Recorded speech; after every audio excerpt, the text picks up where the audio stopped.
Good morning, everybody. Christina Forbes here. It's 10 o'clock on Sunday, November 30th, 2008. You're here with me on the WorkSafe BC Sex channel for YouTube. This particular video is going to be more or less like a history lesson of sorts, if we will. Well, the next series of videos are actually going to be kind of like history lessons.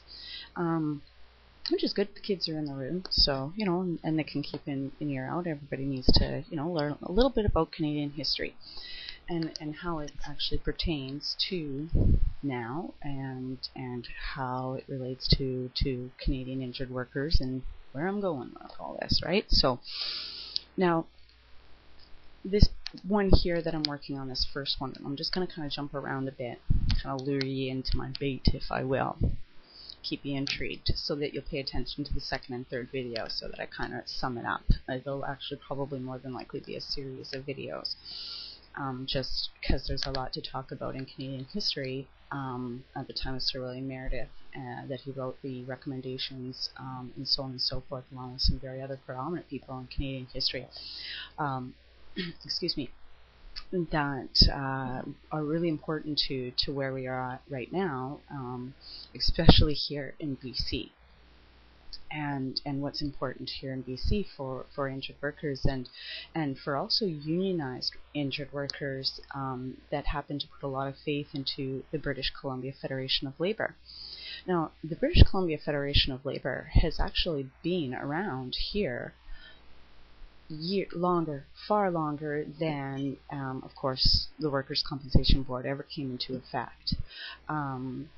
They were around, of course, back when Canada was starting in her, the big industrialization and manufacturing of cars, and we're talking, the late 1800s, so it'll be between 1883 and about 1900, and I'm actually going 1912, 1917. I'm going to take it up right into where, of course, BC's WorkSafe BC came into effect, or the Workers' Compensation Board, came into effect in British Columbia, which was in 1917. So I'm going to cover quite a bit of area.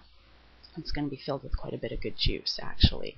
We've got a huge scandal where the BC Federation of Labour, the RCMP, well, they weren't known as the RCMP back in the day, took it upon themselves to, along with, at that time, the Canadian Federation of Labour and the Trades and Labour Congress of Canada, took it upon themselves to hunt down and shoot dead Goldie Goodwin, which happens to those of you that are on Vancouver Island here, happen to be part of a union. That name probably sounds familiar to you, and the reason why that is that Goldie Goodwin was a miner, coal miner back in the day in Cumberland. Yes, that's right, here on Vancouver Island, and he was hunted down and shot dead under a great scope of corruption and things that had to do with what was going on at that time, with another wonderful, particular, interesting organization called the Knights of Labor. Now, I'm going to, like I said, I've got some things here that might be a little bit intriguing for those of you that are history buffs. I'm not particularly a history buff myself. Not even a strong topic for me when I was in high school at all. But in order to find the real root of the problem here and to actually fix what this workers' compensation system is, we kind of have to figure out what was going on at the time in history and around history at the time when Sir William Meredith made his recommendations. Now, I'm just going to make this very clear to you. Those were nothing more than recommendations. Now, injured workers, and we put a lot of false faith, because that's all I can say to it now that I'm educated in who he was as a historian, as a man in history, along with who he was working with at that time. That's all I can really say for that. Injured workers, and this is what the Workers' Compensation Board and BC Federation of Labour, your Federation of Labour no matter which province across Canada, the Canadian Congress of Labour, which is now the Canadian Congress of Labour, because they weren't always around. There was, a few other trade labor organizations that were around that had power over its workers back when young Canada was turning all industrial. And this is what's really important, because they continue to hope that injured workers will put their faith in his principles, all the while misleading you into thinking that these things were set in stone back in the day, and they weren't. No matter what province that I looked in historically through Canada at that time when Sir William Meredith was making his recommendations, I'm just going to say that, making his recommendations, because that's all they were.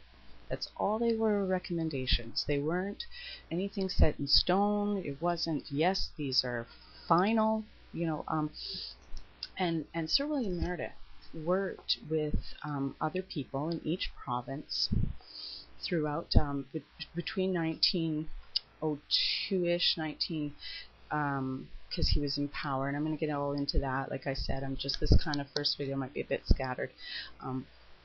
And when he, all the way to 1917, when he worked with two other gentlemen here in British Columbia to build what the Workers' Compensation Board is here in BC.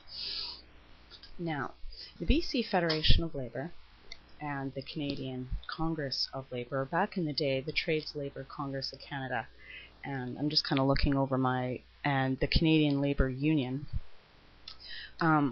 their major founding parties were actually known communist parties that supported the one big union.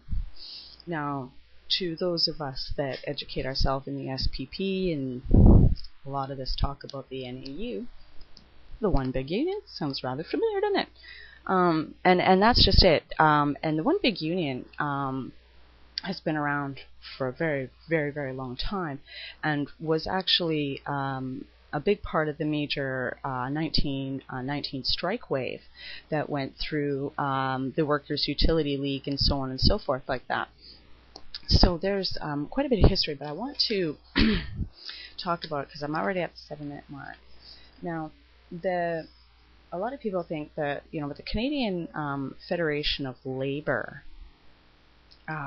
was founded in 1902, but before them, it was the Trades and Labour Congress, and they are known at that time to be, some of the parties were known to be communist supporters, and so on. So, and then like I said, I'm just kind of scoring my notes, and I really wanted to get this video up here because I think once I got it up, I'll get rolling, right? So just kind of bear with me. So, sorry, I'm kind of wasting some valuable seconds here. I'll briefly talk about the Knights of Labour, just to fill up this last couple of 3 minutes, and then now that I've got the video up, I'll piece my stuff together for the next one, which will be very important. Where we're gonna get and pick apart the BC Federation of Labour, because the BC Federation of Labour has been around for a very, very, very, very long time here in BC, and just as long as the Trades Labour Congress, back in 1886, I think it was. They've been around for a very long time, and so I'm just going to read this. This actually came from the Canadian Encyclopedia of History. And this is actually a wonderful resource to go to look on Canadian history, and I recommend that you do if you're a history buff. So the Knights of Labour. Now, not a whole lot was mentioned about these people. When I went looking on them, they had some great morals and amazing ethics, and it's no wonder why the political parties across Canada hunted them down and killed them. Because Mr. Goldie Goodwin was in fact a member of the Knights of Labour here on British Columbia back in the day, and yes, people, they did shoot him down and kill him like a dog in the street and that's when that next big strike happened. It was the day of his funeral. I think it was like over 200,000 people strike. It was huge for back in its day. It was astronomical. Please, I recommend that you go. But I'm almost at the 9-minute mark here. Now, look at me rambling on, right? Okay, so that's what I'll do for tomorrow's video. I'll do, I'll educate you on the Knights of Labour, very important.